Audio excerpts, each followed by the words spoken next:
But I really mean, like, what is this last piece you were trying to sell? Do you know anything about this?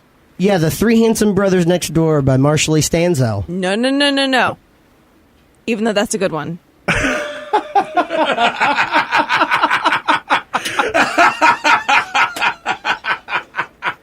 Oh, you mean The Crying Boy?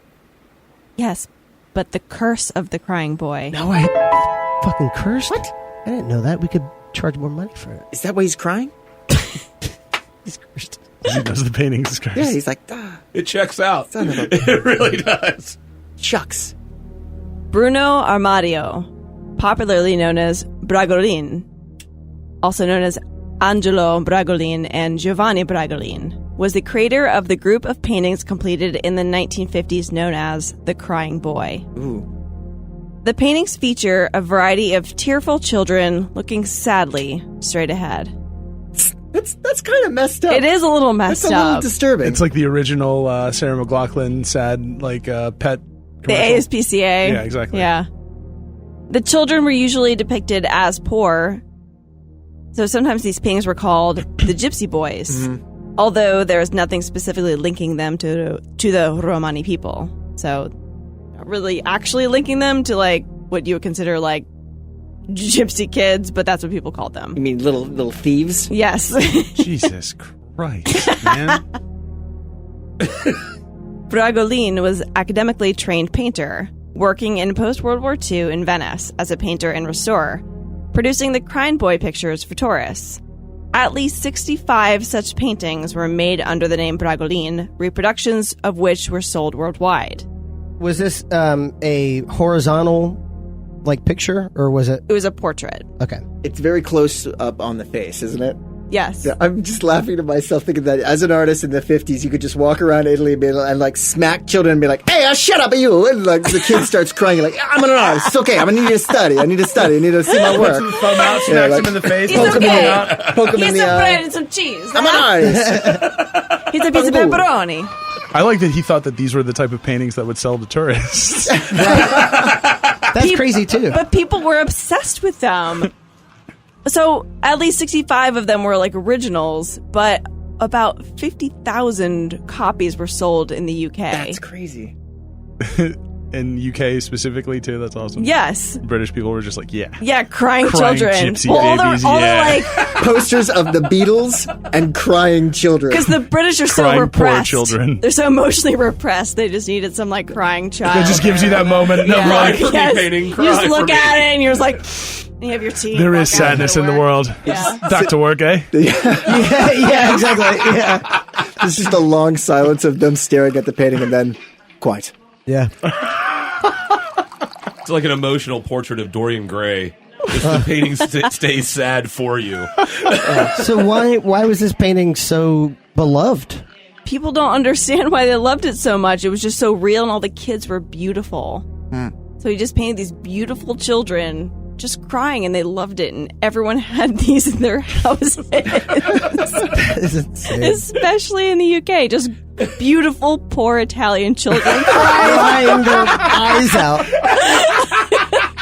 You could end the story there and still be creepy as shit. That is really weird. It's so strange. There is a strange thing going on there. I feel like there's a, yeah, Mass hysteria thing or something. weird. In Venice specifically, I don't know.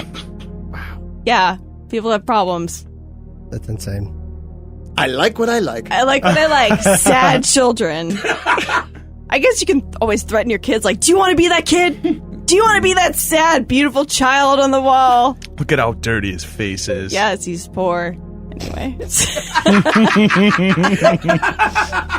The painter passed away, so Bragolin passed away in 1981. However, 4 years later after his death, in September of 1985, the British tabloid newspaper The Sun printed an article called Blazing Curse of the Crying Boy, a story about May and Ron Hall, whose home was destroyed by fire. The cause of the fire was a chip pan that overheated and burst into flames, spread rapidly, and destroyed the whole ground floor of their home. The only item that remained intact and barely burnt was a print of the crying boy on their living room wall. The upset couple claimed that the painting was cursed. Damn. Really? I want a chip pan. I want a pan just for chips. Sounds like it catches on fire a lot. Yeah, but if you get fresh chips, you got to balance that shit out. You just sit there and watch your house burn, just eating them. fresh Like, well, If you had really fresh it chips. was worth it. Yeah. I feel like me and Daddy missed the key element of that story. But May and Ron Hall were not the only victims.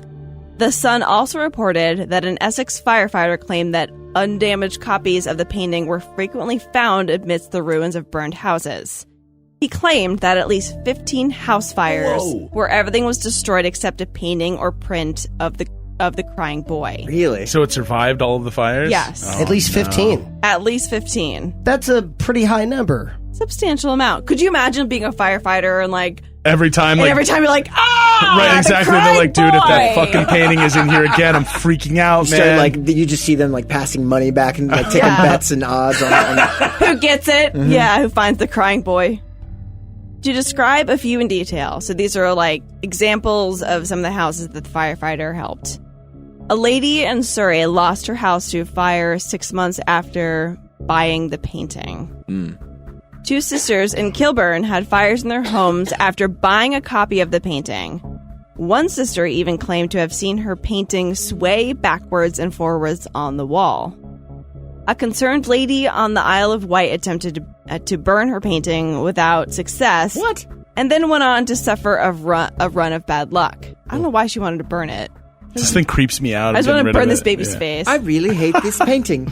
A gentleman in Nottingham lost his home and his family were injured. He had the painting. And a pizza parlor in Norfolk was destroyed, including every painting on its wall, except for one, being the crying boy. That's crazy. Yeah. Eventually, if there was an image of a crying child by any artist in a house that went on fire, the painting was blamed. Some claimed that they experienced bad luck if they attempted to destroy or get rid of their paintings. Others were convinced that it was only a matter of time before disaster struck them. Why didn't they just get rid of the paintings? The lure is already out there. Yeah. No one wants your paintings. And then you can't destroy your painting because if there's any kind of bad juju, then it just gets released. Just leave it on the side of the road, and then it follows you home. After printing more articles and scare stories, The Sun, which is the first tabloid that released the stories about this painting, offered the public a solution.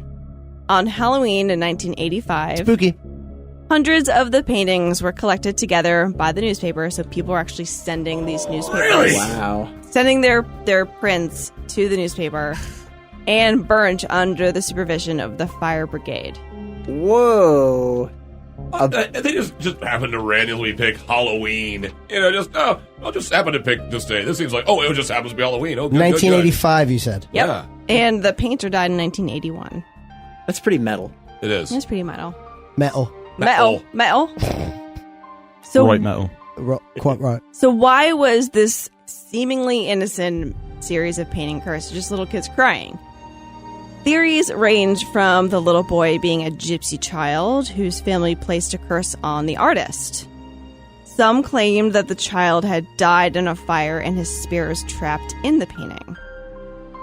Or the child's parents had also been killed in a blaze. Wherever the little orphan went, fires mysteriously followed, earning him the nickname Diablo, or the Devil. The boy supposedly survived to early adulthood, who this painting was modeled after, but was tragically killed when his car crashed and burst into flames. Ooh. From then on was his image that carried on his cursed fascination with fire into the afterlife. Oh, so maybe like that was his avatar. So I'm just saying that we need to be careful with the crying boy Yeah, the painting crying here boy painting. you're trying to get rid of. What did you do with those hors d'oeuvres? Guys,